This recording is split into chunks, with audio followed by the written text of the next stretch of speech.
Shalom Ouvracha. Un jeune juif est en train de conduire sur une autoroute alors qu'il tombe une pluie battante des cordes. Et bien entendu, sur la route, il n'y a pratiquement personne. Avec un temps pareil, ce n'est pas étonnant.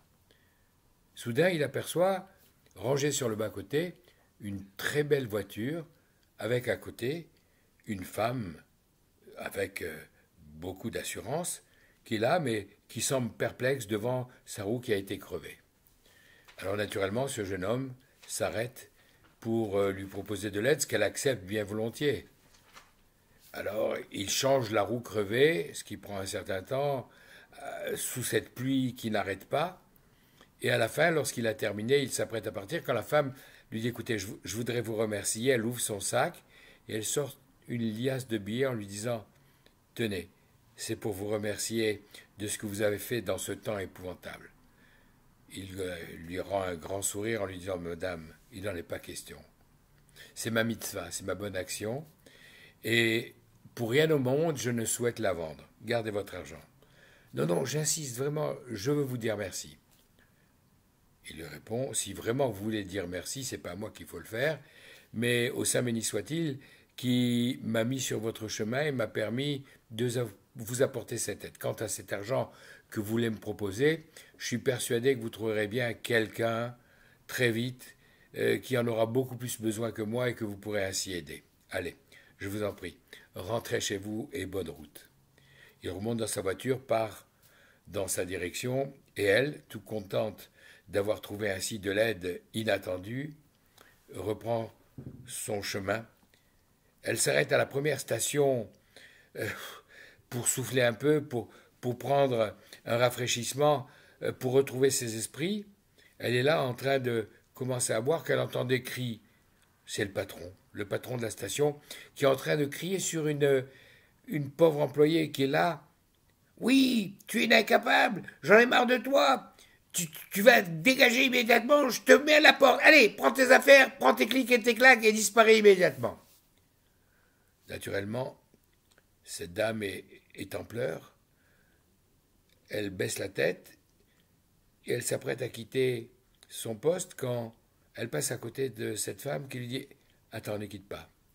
Elle ouvre son sac, elle sort la liasse de billets que le jeune homme lui a refusé tout à l'heure et lui dit « C'est vrai, je vois que tu es triste d'avoir perdu ton emploi et c'est quelque chose de grave et d'important, mais regarde, avec cette somme que je vais te donner, tu vas pouvoir reprendre un nouveau départ dans la vie et peut-être prendre une autre orientation. » Elle est extrêmement surprise de ce qui lui arrive, d'une part d'avoir été ainsi licenciée brutalement, mais d'autre part de cette aide généreuse qui lui est ainsi proposée. Elle accepte en bafouillant un remerciement. Merci madame, merci du fond du cœur. Elle prend les billets et elle s'en va.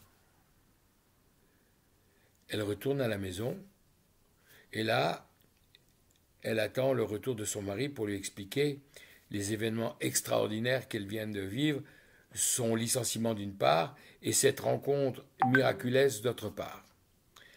Alors qu'elle est là, son mari finit par arriver, complètement trempé, en lui disant « Ma chérie, je suis vraiment désolé d'abord de mon retard et puis de l'état dans lequel tu me trouves. Imagine-toi que j'étais en train de rouler sur l'autoroute quand j'ai vu sur le bas-côté une dame qui semblait perdue avec sa roue crevée. Alors naturellement, je l'ai aidée. Regarde dans quel état je rentre à la maison, mais c'est pas grave. J'ai fait une bonne action. »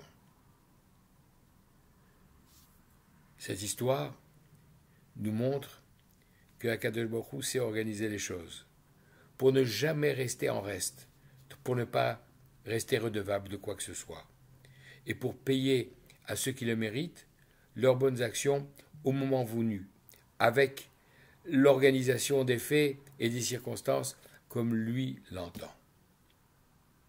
Si ceci est vrai pour les gens honnêtes, les bonnes personnes qui font du bien, il faut savoir que ceci est également vrai pour les personnes qui, de l'autre côté, les Réchaïm, les méchants, font quand même de temps en temps quelque chose de bien, alors Akadosh Baruch Hu ne tient pas à avoir une dette vis-à-vis d'eux et sait leur donner leur récompense de manière à ne rien devoir vis-à-vis de personne.